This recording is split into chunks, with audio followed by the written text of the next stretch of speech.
शेतकरी मित्रांनो, हे आजच्या बोदेगावच्या गुरुवार बाजारामध्ये आलते आपले शेतकरी.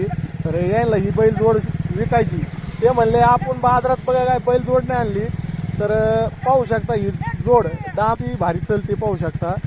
तुम्हाला दाखवतो, एक मिनिट बघा. जाऊ दे तुम्ही पुढे जाऊ दे. तर ही जोड तुम्हाला घ्यायची असेल त्याला आपण विचारू. आणि शेतकरी माणसं आहेत, हे मला बोदेगावच्या बैल बाजारामध्ये भेटले होते. एक नंबर अशी बैल जोड आहे त्यांची. चला आपण त्याला विचारू. मला उतरू थांबा इथं. तर पाहू शकता. आणि आता चाललेत वगैरे, मग एक नंबर असे बैल आहेत. ते बोदेगावच्या बैल बाजारामध्ये आलते, पण ते म्हणले आपण समक्षच दाखवणार आहेत. टायरला त्याला जुळलेले आहेत. आता हे शेतकरी माणसं आहेत, तुम्ही पाहिलेत डांबरीवर काही खोड ना काहीच नाही, म्हणजे रिअल बैल आहेत शेतकऱ्याचे. तुम्ही पहा, त्याला विचारू. आपण बोदेगावच्या बैल बाजारामध्ये भेटले होतो आणि तुम्हाला बैल विकायचीत ना ताई.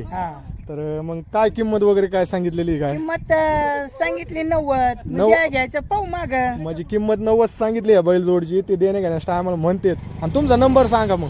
93 22 99 42 48. पण दाताला कशी येते जोड? दाताला कुण्या काय म्यात. पुण्या काय कुण्या काय म्यात. तर पहा, ते नंबर दिला एकदा. 80 पर्यंत सोडून देऊ, काय अडचण बघा. आणि तुम्हाला लाईव्ह दाखवलं, म्हणजे त्याच्यात काही खोड ना नड आहे या बैलामध्ये. तर पहा, आणि शेतकरी माणसं जबाबदारी आपली, सगळी जबाबदारी आपली. तर बघा. आणि ते चला देत एवढे खोड सांगतो मी तुम्हाला. बरं एक गांधीत. हा. तर बघा, जाऊन द्या आता. चालले. जबाबदारी म्हणजे लिहून देता, साहेब स्टॅम्पवर लिहून देता. ठीक आहे. जमतंय बघा, लाईव्ह आहे. जाऊन द्या आता. बघा, एक नंबर बैल आहे.